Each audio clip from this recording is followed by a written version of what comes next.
Hi, my name is Gerson Perez, and in this video, we'll be going over the progress of my experimental project, going over the two improvement tools I applied, the current state process metrics, and the last but not least, the pig chart. And this is all over the Business Ambition Tree Service LLC. And so let's go ahead and dive right into my favorite tool, the Five Whys analysis. So with the Five Whys tool, it kind of helped me understand why jobs were being so delayed and why information was so inconsistent. And so as you can see there, the initial problem was that the business often had missing customer information and delays between customer inquiry and job completion. So as you can see there, the first why reveals that customer details weren't being logged immediately or right away.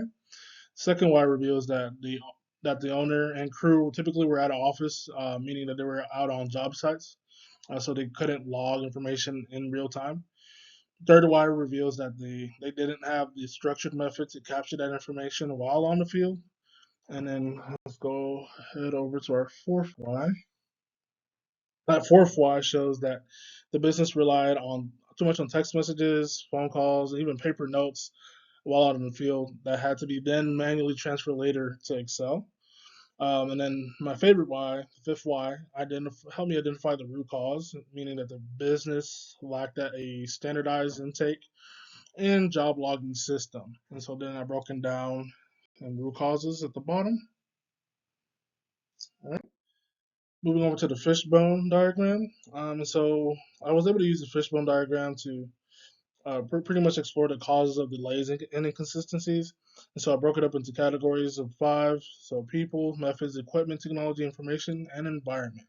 So to summarize, under people, the crew often received incomplete instructions from customers.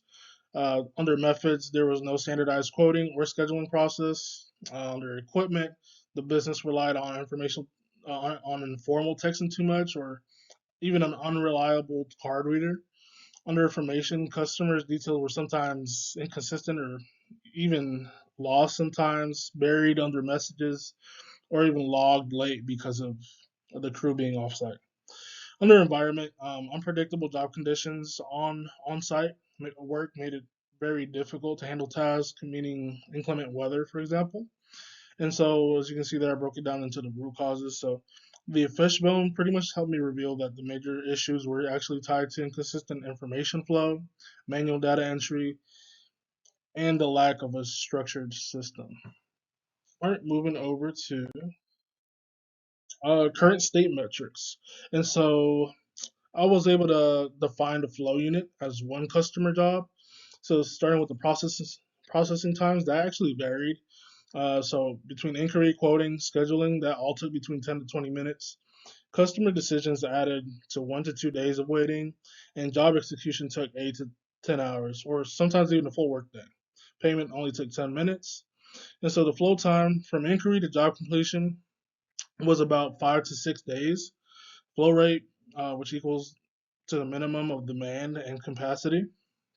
The man was around 3 customers per day, but the crew could only handle one job per day. So the flow rate became one job per day.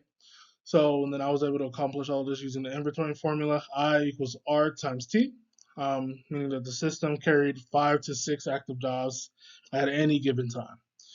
And so let's focus on bottleneck and job execution. So when comparing the capacity of each step, pretty much in every step, I noticed that there was very high capacity between inquiry, quoting, scheduling, and payment.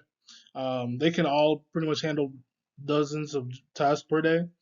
But I noticed job execution is the only one that can only handle one per day due to the business requiring a full crew, equipment to work those 8 to 10 hours of physical labor. And so pretty much that means that the job execution step was the lowest capacity, and then therefore the step limits the capacity of the entire system since they required that whole crew. And so that's why I marked it yes for job execution as the bottleneck. Even though all the other steps were, even if they were optimized, the crew would still physically only be able to complete one job per day. So moving over to utilization and cycle time, utilization was low in the early steps, about 100% in job execution. pretty much reinforcing what I mentioned earlier as it being a true constraint. Cycle time, which is 1 divided by the flow rate, was 1 day per job. And overall, these metrics help me provide a clear picture of where the process was slowing down at and what improvements would matter most to me. So moving on to the pick chart. All right. So to decide pretty much on which solutions I should focus on or implement, I use the pick chart, which helped me compare the impact against effort. So as you can see here on the top left, the implement quadrant, which includes high impact, low effort. As you can see some examples. One example is digital Microsoft Forms intake system. Um, and so some of these examples, they pretty much directly address the root causes identified in the 5 whys and fishbone. Moving on to the challenge, one example there is GPS routing. Moving on to the possible quadrant, as you can see there, one example is color-coded job logs and message templates. And then finally in the kill quadrant, which is the low impact, high effort, I placed manual paper logs, specifically that one, double entry and old processing, etc. So pretty much the pick chart made it clear which improvements to prioritize first. In closing, the 5 whys and the fishbone diagram helped me identify the root cause behind delays and inconsistent information, while the metrics confirmed the job execution was the true bottleneck, limiting the system 1 job per day. And then the pick chart guided me towards the highest impact improvements to implement immediately. This is Gerson Perez, and thank you for watching.